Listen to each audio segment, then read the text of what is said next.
ఆయన ఏమనుకుంటాడంటే గుంటూరులో చదివిన తెలివితేటలు ఈడ పనికొస్తాయనుకుంటాడు.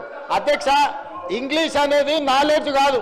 4 ఇంగ్లీష్ బుక్కలు ఆయనకు రావచ్చు, నేను 4 ఇంగ్లీష్ బుక్కలు కానీ ఈ ప్రపంచంలో చైనాలో ఉండేవాడికి ఇంగ్లీష్ రాదు, జపాన్లో ఉండేవాడికి ఇంగ్లీష్ రాదు, జర్మన్లో ఉండేవాడికి ఇంగ్లీష్ రాదు.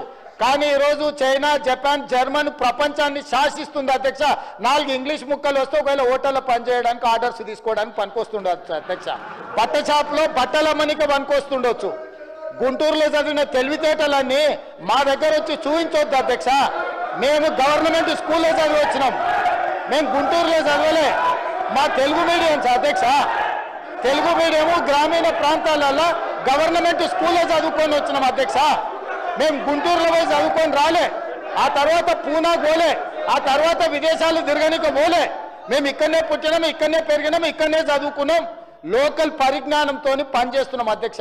ప్రజల బాధ తెలిసిన వాళ్ళం అధ్యక్ష. మేము 4 ఇంగ్లీష్ ముక్కలు వచ్చినంత మాత్రాన అదేదో గొప్పతనం అని దాని మీద ఏదో పెద్ద ఉపన్యాసాలు ఇచ్చి దాన్ని చూపించి ఏదో సాధించినామని.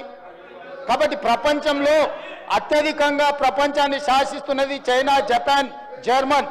ఆ దేశంలో ఎవరికేం ఇంగ్లీష్ రాదు, కానీ వాళ్ళు ప్రపంచాన్ని శాసిస్తున్నారు, ఆర్థిక వ్యవస్థను. అట్లాంటిది ఈరోజు తెలంగాణ రాష్ట్రంలో ఒక రైతు కుటుంబం నుంచి వచ్చి, గ్రామీణ ప్రాంతాల నుంచి వచ్చి గవర్నమెంట్ స్కూల్లో తెలుగు మీడియంలో చదువుకున్న నేను ముఖ్యమంత్రి అయితే ఎందుకు మీకు కడుపుమంట? ఏందా బాధ? అసలు కళ్ళల్లో నిప్పులు పోసుకుంటారు అధ్యక్ష. నేను కనిపించగానే ఆయననే చూడనికనే వస్తలేడు, చూస్తే అదేదో పాపమైంది అన్నట్టు. కాబట్టి ఇప్పటికైనా దయచేసి లేటెస్ట్ న్యూస్ తెలుగు మరియు ఇంగ్లీష్ అప్డేట్స్ కోసం ఇప్పుడే క్యూన్యూస్ అఫీషియల్ యాప్ ని ప్లే స్టోర్ నుండి డౌన్లోడ్ చేసుకోండి. సరికొత్త సమాచారాల కోసం క్యూన్యూస్ వెబ్సైట్ ని ఫాలో అవ్వండి. ఛానల్లో ప్రాంతీయ, జాతీయ, అంతర్జాతీయ వార్తలు వీక్షించండి. లైక్ చేయండి.